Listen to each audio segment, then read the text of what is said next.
राजनीति अब उन्हीं पर भारी पड़ रही है। क्या बीजेपी ने बंगाल में ऐसा गेम प्लान तैयार कर लिया है जिससे ममता सरकार को चुनौती और भी बड़ी मिलने वाली है? नमस्कार, टीवी 24 नेटवर्क देख रहे हैं आप। मैं हूं आपके साथ शिखा मेहरोत्रा।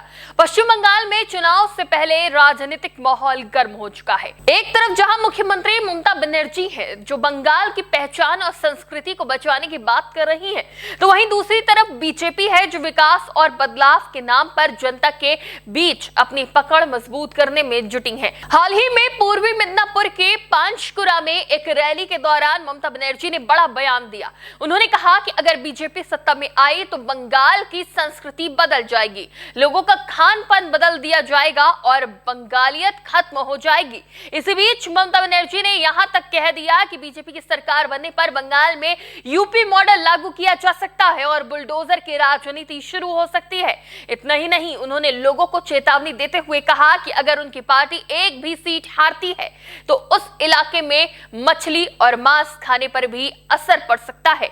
ममता के इसी बयान पर बीजेपी ने पलटवार किया है और ऐसा जवाब दिया जिसने सबका ध्यान खींच लिया।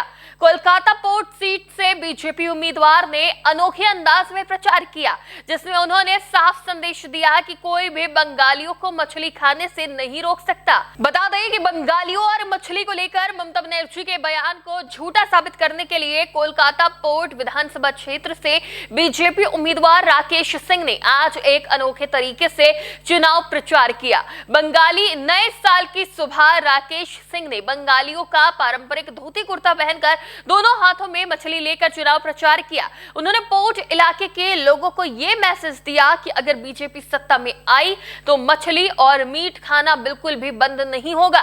बता दें कि कोलकाता पोर्ट विधानसभा क्षेत्र से बीजेपी प्रत्याशी राकेश सिंह के खिलाफ फिरहाद हकीम को तृणमूल कांग्रेस ने उम्मीदवार बनाया है। राकेश सिंह ने फिरहाद हकीम के बारे में कहा कि उन्होंने पिछले 15 सालों में इलाके के लिए कोई काम नहीं किया है। उन्होंने युवाओं को नौकरी नहीं दी और ना ही कोई काम किया, इसलिए इस बार कोलकाता पोर्ट इलाके के लोग बीजेपी के साथ हैं। वहीं इस चुनाव प्रचार को देखकर कोलकाता पोर्ट एरिया के वोटर्स का कहना है कि बंगालियों को मछली और मीट खाने से कोई नहीं रोक पाएगा। यानी अब बंगाल की राजनीति में मछली भी बड़ा चुनावी मुद्दा बन चुकी है। बहरहाल बंगाल की संस्कृति में मछली का खास महत्व है और इसे लेकर किसी भी तरह की पाबंदी स्वीकार नहीं की जाएगी। चुनावी माहौल में मछली अब एक प्रतीक बनकर उभरी है, जिसके जरिए दोनों दल अपनी अपनी राजनीतिक रणनीति को जनता तक पहुंचा रहे हैं।